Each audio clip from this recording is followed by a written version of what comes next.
কি এবার হলো তো? গেল তো সরকারি চাকরিটা? কি ব্যাপার, মেয়ের জন্য জামাই খুঁজবেন না? সরকারি জামাই, চাকরি করা জামাই, কত সুন্দর ভবিষ্যৎ হবে আপনার মেয়ের। পায়ের উপর পা তুলে বসে বসে খাবে। গেল তো এবার চাকরিটা, গেল তো এবার কি করে খাবে, এবার চলবে কি করে? এই কঠিন পরিস্থিতিতে এটা ভাবতে অবাক লাগে যে কিছু মানুষ এভাবে ব্যঙ্গ করছে, আর আমরা সোশ্যাল নেটওয়ার্কে সেই সমস্ত ভিডিওগুলো অনবরত দেখতে পাচ্ছি। আসলে মানুষ হিসাবে তারা কোন পর্যায়ে গিয়ে পড়ে, তাদের রুচিবোধ ঠিক কোথায়, সেটা ভাবলে অবাক হয়ে যায় মাঝে মাঝে, যে তাদের প্রকৃত শিক্ষাটা ঠিক কোথায়। আমরা ছোটোবেলা থেকে একটা কথা বারবার পরিবারের কাছে শিখে আসি, মা বাবার কাছে শিখে আসি, যে বিপদের সময় কাউকে অবহেলা করবে না, কাউকে নিয়ে ব্যঙ্গ করবে না, প্রয়োজনে তাকে পাশে দাঁড়াও, অবলম্বন দাও। আর যদি সেটা না করতে পারো তাহলে চুপচাপ দাঁড়িয়ে থাকো, তাকে তার মতো চলতে দাও। কিন্তু এই কঠিন পরিস্থিতিতে যারা চাকরি হারিয়েছে তাদেরকে আমরা ব্যঙ্গ করছি, তাদেরকে এই কঠিন পরিস্থিতিতে আরও অনিশ্চয়তার দিকে ঠেলে দিচ্ছি এবং মানসিকভাবে তাদেরকে আরও বিধ্বস্ত করছি, যেটা করা একদমই উচিত নয়। আসলে গোটা শিক্ষা ব্যবস্থাই ভেঙে পড়েছে, পুরো নিয়োগ প্রক্রিয়াকেই বাতিল বলে ঘোষণা করা হয়েছে। এমনও স্কুল রয়েছে যেখানে 5 জন মাস্টার ছিল, স্কুল শিক্ষক ছিল, সেখানে মাত্র 1 জন বা 2 জন রয়েছে। প্রচুর স্কুল এমন রয়েছে যেখানে 50%-এর উপরে শিক্ষক বাতিল বলে ঘোষণা করা হয়েছে, এবং সেই স্কুলগুলোকে চালানো খুব কষ্টকর হয়ে যাচ্ছে, দুঃসাধ্য হয়ে যাচ্ছে। আর এই কঠিন পরিস্থিতির ভুক্তভোগী যারা হচ্ছেন, সবথেকে বেশি যারা ভুক্তভোগী হচ্ছেন তারা হচ্ছে সেই ছোট ছোট বাচ্চারা, ছেলেমেয়েরা, যারা স্কুলে শিক্ষা পায়। শিক্ষকের অভাবে তাদেরকে সঠিকভাবে পঠন পাঠন দেওয়া সম্ভব হচ্ছে না এই পরিস্থিতিতে। আমাদের ভবিষ্যৎ প্রজন্ম তারা সঠিকভাবে পড়াশোনা করতে পারছে না শিক্ষকের অভাবে।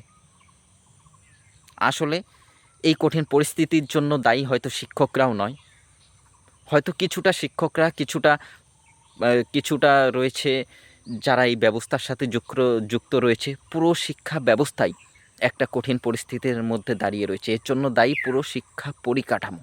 কেন এরকমটা ঘটল? কেন ঘুণ ধরে গেল এই পুরো শিক্ষা ব্যবস্থায়? এর জন্য দায়ী প্রশাসন, দায়ী সরকার, দায়ী পুরো শিক্ষা ব্যবস্থা। শুধু শিক্ষকদের দায়ী করলে ভুল করা হবে। কেননা পুরো শিক্ষা প্রক্রিয়াটাই, পুরো শিক্ষা ব্যবস্থাটাই এই সময় ভঙ্গুর অবস্থায় দাঁড়িয়ে রয়েছে। আর আদালত যেহেতু জানিয়ে দিয়েছে এদের মধ্যে কিছু যোগ্য অযোগ্য রয়েছে, কাজেই এটা ভাবতে অবাক লাগে যে আমাদের যে সমস্ত ছোট ছোট বাচ্চারা, ছেলেমেয়েরা ভবিষ্যতের জন্য যারা এগিয়ে চলছে এবং যারা ছোট থেকে বড় হচ্ছে, শিক্ষা পাচ্ছে, তারা এমন কিছু শিক্ষকের কাছেও শিক্ষা পাচ্ছিলেন যারা প্রকৃতপক্ষে যোগ্যই ছিল না। অযোগ্য অবস্থায় তারা সুযোগ পেয়েছে, আর এই কারণেই তাদের বাতিল বলে ঘোষণা করা হয়েছে। অবশ্য ভুক্তভোগী অনেক যোগ্য শিক্ষক রয়েছে যারা এই অযোগ্যদের জন্যই বাতিল হয়ে গেল, তারাও অনিশ্চয়তার মধ্যে চলে আসলো। আসলে পুরো পরিকাঠামোটাই এতটা দুর্বল ছিল, এতটা এতটা অনিয়মে ভরা ছিল যে আদালতের পক্ষে এই কঠিন সিদ্ধান্ত নেওয়া ছাড়া আর কোনো উপায় ছিল না। আমাদের এই শিক্ষা ব্যবস্থা আরও শক্ত করতে হবে, আরও মজবুত করতে হবে, আর এটা একমাত্র সরকারই পারে। শিক্ষা ব্যবস্থা যেখানে এতটা দুর্বল হয়ে পড়েছে, এতটা ভঙ্গুর হয়ে পড়েছে, আদালত পুরো প্রক্রিয়াকে বাতিল বলে ঘোষণা করেছে এবং বলেছে এদের মধ্যে অনেক অযোগ্য শিক্ষক রয়েছে, কিন্তু বাছাই করা সম্ভব নয় কে যোগ্য আর কে অযোগ্য। তাই পুরো প্রক্রিয়াকে বাতিল করতে বাধ্য হলো।